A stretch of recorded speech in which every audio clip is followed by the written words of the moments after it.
The Stream That Ran Away by Mary Austin. In a short and shallow canyon running eastward toward the sun, one may find a clear brown stream called the Creek of Pinyon Pines. That is not because it is unusual to find pinyon trees in that country, but because there are so few of them in the canyon of the stream. There are all sorts higher up on the slopes: long-leaved yellow pines, thimblecones, tamarack, silver fir, and Douglas spruce. But in the canyon, there is only a group of the low-headed gray nut pines, which the earliest inhabitants of that country called pinyons. The Canyon of Pinyon Pines has a pleasant outlook and lies open to the sun. At the upper end, there is no more room by the stream border than will serve for a cattle trail. Willows grow in it, choking the path of the water. There are brown birches here, and ropes of white clematis tangled over thickets of briar rose. Low down, the ravine broadens out to enclose a meadow the width of a lark's flight, blossomy and wet and good. Here the stream ran once in a maze of soddy banks and watered all the ground, and afterward ran out at the canyon's mouth across the mesa in a wash of bone-white boulders as far as it could. That was not very far, for it was a slender stream. It had its source on the high crests and hollows of the nearby mountain, in the snowbanks that melted and seeped downward through the rocks. But the stream did not know any more of that than you know of what happened to you before you were born, and could give no account of itself except that it crept out from under a great heap of rubble far up in the canyon of the Pinyon Pines. And because it had no pools in it deep enough for trout, and no trees on its borders but gray nut pines, because, try as it might, it could never get across the mesa to the town, the stream had fully made up its mind to run away. "Pray, what good will that do you?" said the pines. "If you get to the town, they will turn you into an irrigating ditch and set you to watering crops." "As to that," said the stream, "if I once get started, I will not stop at the town." Then it would fret between its banks until the spangled frills of the mimulus were all tattered with its spray.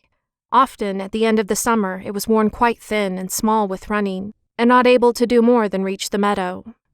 "But someday," it whispered to the stones, "I shall run quite a way."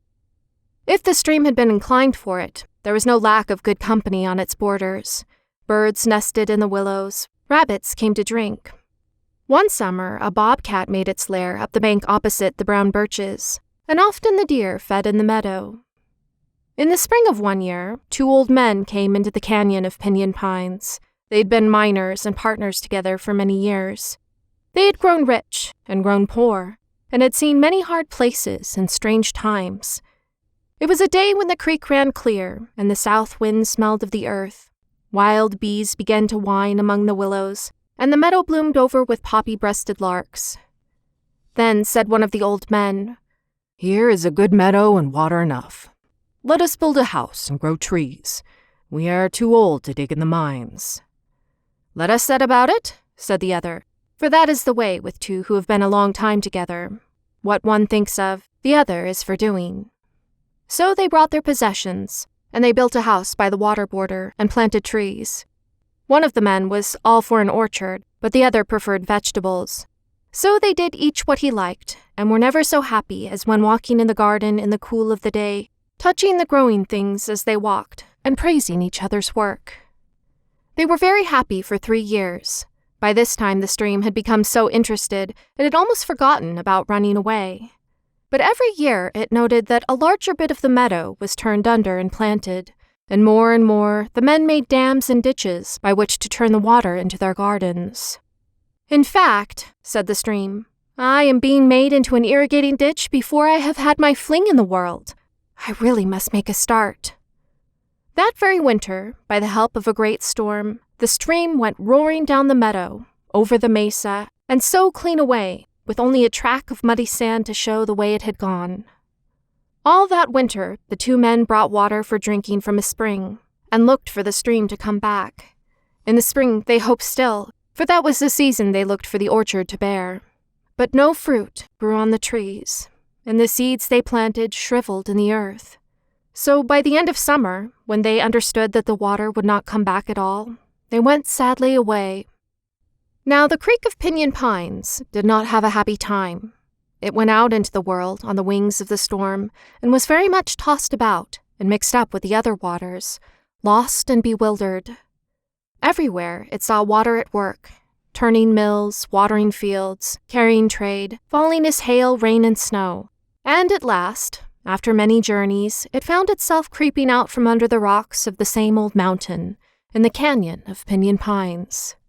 "After all, home is best," said the little stream to itself, and ran about in its choked channels looking for old friends.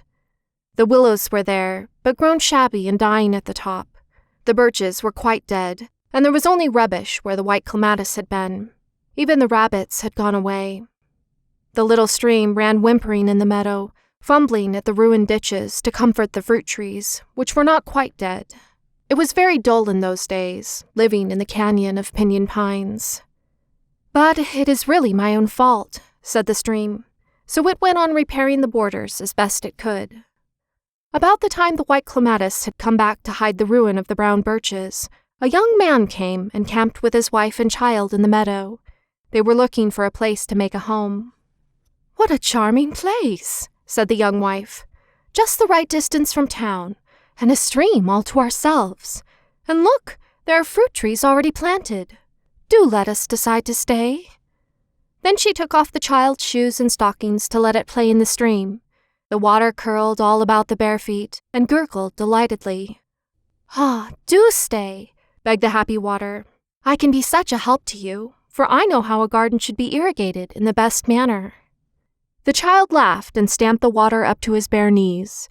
The young wife watched anxiously while her husband walked up and down the stream border and examined the fruit trees.